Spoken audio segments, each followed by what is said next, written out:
I move to elect the following as members of the Commission on Appointments.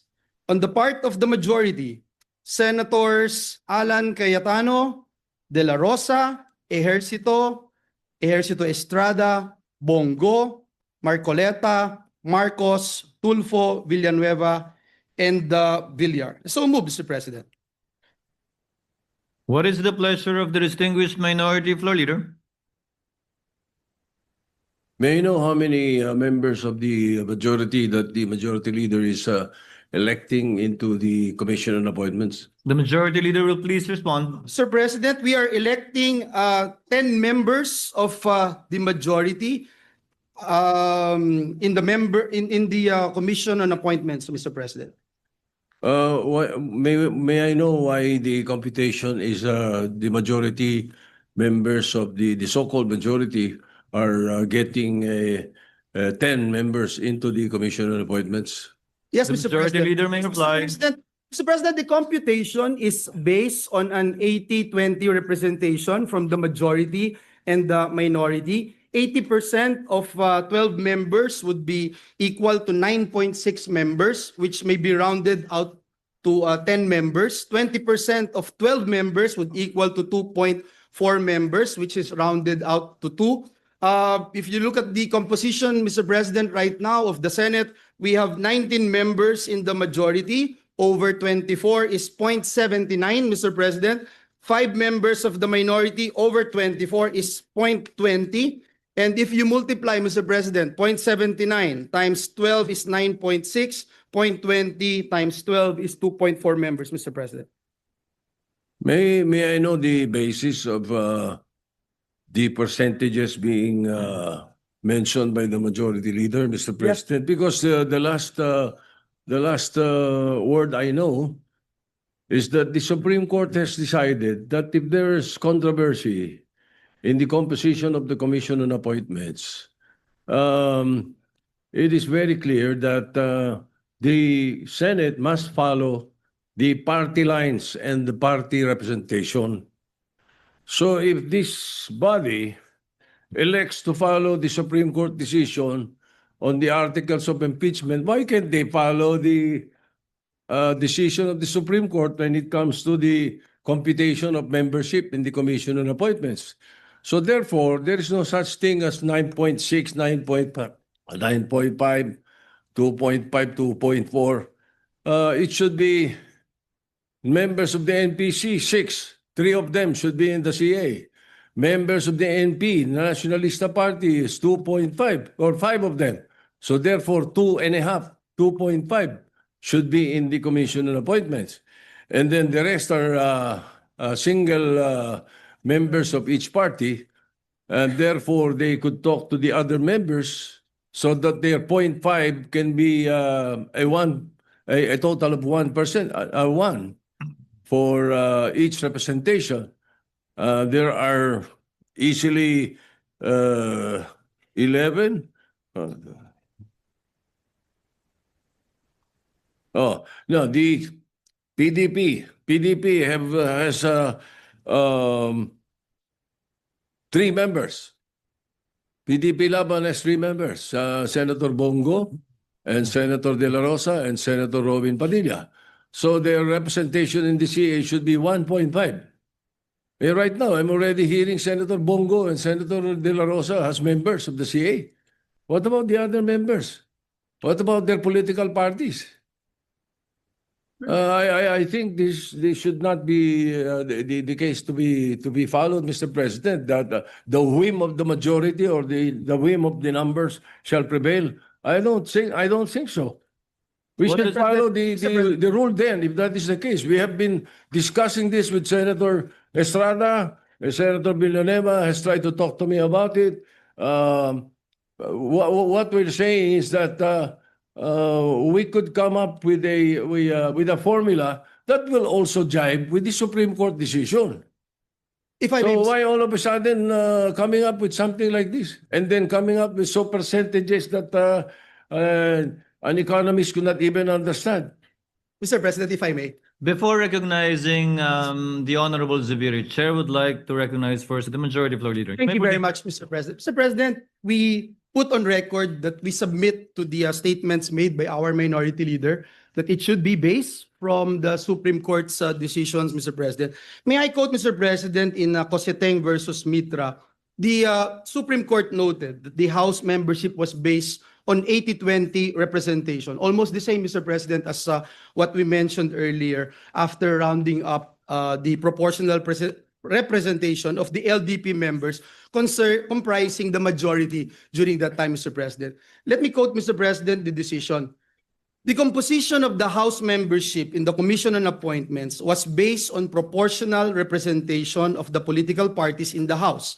There are 160 members of the LDP in the House, and they represent 79% of the House membership.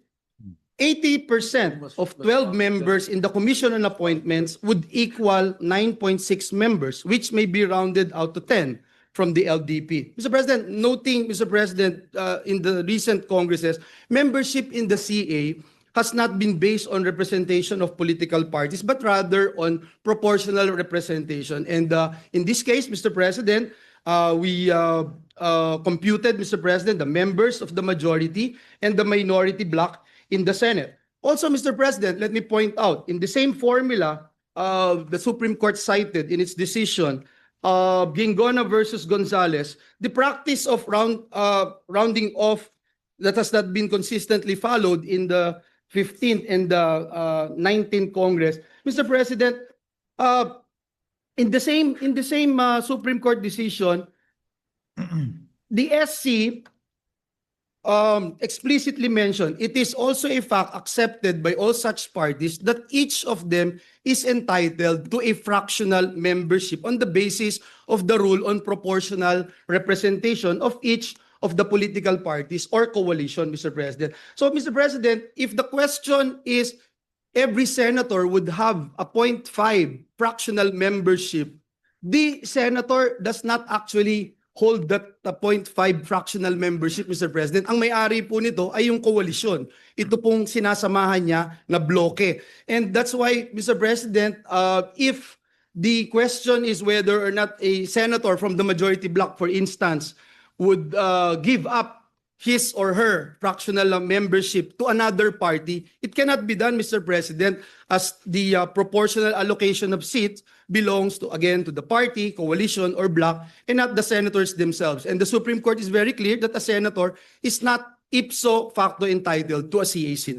I submit, Mr. President, and lastly, Mr. President, again, may I be allowed to mention this, in the Gingona resolution issued by the Supreme Court, let me quote, respondents, however, accepted the fact that for the purpose of determining the proportional representatives of each political party to the Commission on Appointments, the basis thereof, Mr. President, the basis thereof is the actual number of members of each political party at the time of election of the members of the Commission on Appointments in the Senate. And that's why, Mr. President, even though this representation is moving for this particular motion, Mr. President, this representation would submit to the wisdom, a collective wisdom of the members of this institution. I submit, Mr. President.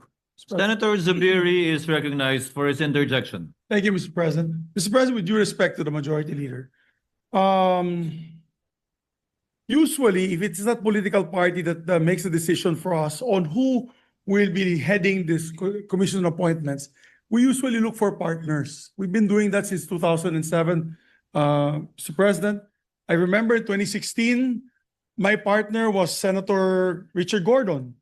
And he allowed me to take my seat in the CA actually for almost 2 terms, or two Congresses, which is the 6th, 17th, and 18th Congresses. And may kahati po ako, kaya 0.5 kami. He could have taken the first 1.5 years and I could have taken the second 1.5 years. But what he did is he gave it to me, hindi na siya umupo sa kanyang position or karapatan bilang CA member. Kaya dito lumalabas, mga kababayan, no, sa ating Senate President, may ka-partner po tayo. So, that's why we computed it at 9.5 and 2.5. that's also the right of the minority to have the 2 point or the 0.5 seat. Kaya nga sabi ko nga, Mr. President, maybe if we cannot get ourselves from that deadlock that there's a 0.5 seat, but we must at least recognize that the minority has the 0.5 seat. I mean, schematics lang yan 0.4 yung sa majority, 0.6. Pero sa totoo yan, 0.5 yan, kalahati-kalahati yan, Mr. President. Because we share our seat with another member. That's how it is. That's the tradition. I know Senator Jinggoy is familiar with that. The Senate President is familiar with that. We just look for partners. In the time when I was Senate President, Your Honor, the Senate President, I gave my share actually to the Senate President, to Senator Chis Escudero, so that he'll have a full membership of the CA. Kasi kalahati ko siya. Wala akong kahati dahil ako yung presiding officer ng CA. So yung punto ko po dyan, Mr. President, kawawa naman yung 0.5 seat ng minority. 0.5 na lang tatanggalin nyo pa at ibibigay nyo pa sa iba. Papayag kami na may kahati po kami sa majority. Yung minority sana, pabigyan na makaupo din. Whether it's the first half or the second half of the 20th Congress. But that would have been the more ideal situation, Mr. President. Na kung gusto nyo, ako pumapayag nga ako, mag-toss coin na lang. Para sa ganun, sinong uupo sa majority, sinong uupo sa minority sa first half and second half. But really, hindi natin matanggal na meron talagang kahati kami doon sa posisyon na yan. Dati, nung panahon ni Senator, when I was Senate President, walang problema yung minority dahil dalawa lang po sila, Mr. President. So obviously, it was either Senator Coco or Senator Risa. Pero ito 5 po kami. So kung 5 po kami, that entitles us to about 2.5 seats in the CA. So yan lang pong apela natin, that by tradition, we don't have any problem like this because naghahanap po tayo na kahati. Kung wala po tayong kahati, di toss coin na lang po yung kalahati. Sinong upo muna at sinong upo huli. Pero you cannot rob us from that 0.5 right of us to be able to sit in the Commission on Appointments. Mr. President, Noted. With the permission of the President. minority leader, I am sorry I took his time. The remarks of the gentleman is noted. Mr. President. The minority leader is recognized. Thank you, Mr. President. We were expecting at least some kind of cooperation or acknowledgement of the members of the minority before the majority leader all of a sudden stands up. The members of the majority have been talking to us Nakikipag-usap. Kanina lang kinausap kami ng President Pro Tem. Ngayon biglang titindig itong majority leader na biglang he will be ramming down our throats 10 members of the majority all of a sudden. We're expecting more cooperation and more better treatment for the minority because we're trying to our best to treat you as well because we can make it harder for you if this is what you want. Kaya we were expecting, something better. Konting pakisamahan naman dito. It's been that way since before. Pero kung ganyan ang gagawin natin, kasi the other members of the majority should know that ano lang to it's a matter of party representation And if we do that, if we follow the party representation, simple 6 NPCs, 3 upo, they decide sino 3. 2 po ang 5 ang Nationalista Party, 2.5. So may bakanting 0.5. Yung PDP laban 1 and 3. So 1.5. May isa at may bakanting 0.5. So pag pinagsama mo yun, 6 or 5. 6. And merong isang 0.5. And then there are 10 members who are either single members of the party or are independent. And in that case, 10 of them, 5 of them sits in the CA dapat. Yun ang dapat formula. Ganun lang kasimple dapat sana yung formula, Mr. President. Kung hindi naman, andun yung alternative formula which is majority-minority, okay. Pero we were expecting, the simple respect to the members of the minority na kinakausap naman kami. Hindi kami salimpusa dito. We can make this easy for you and we can make it also difficult for you. We leave it up to you, Mr. President. My objection stands. I don't think we should continue with the election until we have discussed this properly, Mr. President. What Mr. does the President, if I may, leader Mr. say? President, thank you, Mr. President. Mr. President, God is my witness. And we have been talking to the members of the minority. The minority leader even mentioned that we were talking to him, Mr. President, and the members of the minority. Senator Mig Zubiri, Senator Lauren Legarda is also aware of this for quite some time before the lull, Mr. President, during the order of business. Our Senate President Pro Temp again reiterated our request and our intention to actually move for this motion because, Mr. President, under the Constitution, the CA shall be constituted within 30 days after the Senate and the HOR shall have been organized with the election of the Senate President and the Speaker of the House. The Senate was organized, Mr. President, July 28. Therefore, Mr. President, the Commission on Appointments must be constituted not later than August 27. And that's next week, Mr. President, and we still have to issue notices, etc. Now, Mr. President, on the statements, and I sincerely respect our former Senate President, Mig Zubiri. Mr. President, let me just point out, Mr. President, no one's robbing of anything because we're doing this on the basis of the Supreme Court decisions, Mr. President. Mr. President, and if I may again, Mr. President, it is submitted, if the tradition, Mr. President, the concern here now, Mr. President, is can tradition on informal agreements between senators be cited in determining how many members from the majority and the minority blocks will be represented in the CA? Mr. President, again, this representation submits that we stick to the established mathematical formula and the use of Supreme Court decisions as guidance, Mr. President. Kaya po nagbigay sila ng desisyon so that we can be guided accordingly in determining the proportional representation in the CA. In the SC resolution, again, Mr. President, on Gingona versus Gonzales, the court said, no practice or tradition established by a mere tolerance can, without judicial acquiescence, ripen into a doctrine of practical construction of the fundamental law. In the same decision, Mr. President, in the Gingona resolution, it also states, who decides the question of proportionality, Mr. President? Who decides?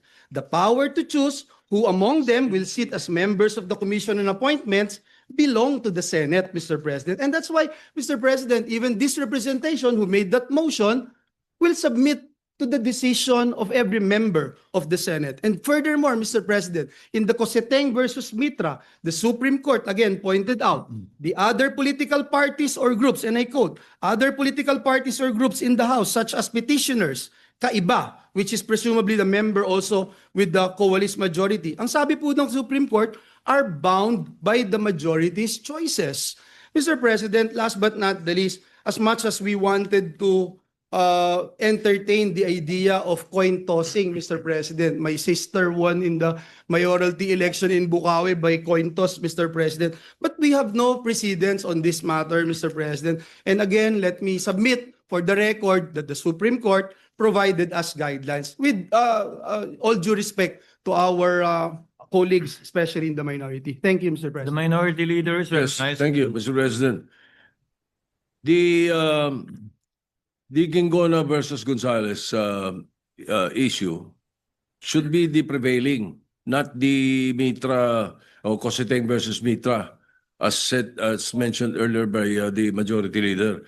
The interpretation of Constitution Article 6, Section 1, Section 18 is very clear. Basis of proportional representation from political parties and party organizations. Ang linaw nun eh. Walang sinasabi itong majority and minority.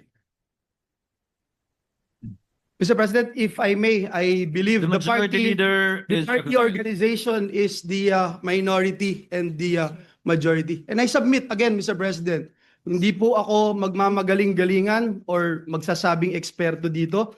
But nais ko, Mr. President, na isubmit itong aking posisyon sa body, Mr. President, at maging sa mga kasama natin dito sa bulwagang ito, Mr. President. Mr. President, di ko pwedeng sabihin yung laman ng Constitution ng parties, organizations, meaning majority and minority. That is a very poor interpretation, Mr. President. Ang linaw eh.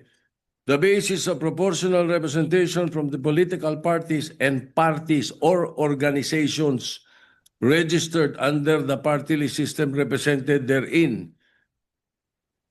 Hindi ko makikita yung majority minority doon, Mr. President. So I think kung sa mga simple membership ng mga committee, kinukonsulta members ng minority, kinukonsulta bawat member sila, bakit hindi sa napaka-importanting body like the Commission on Appointments?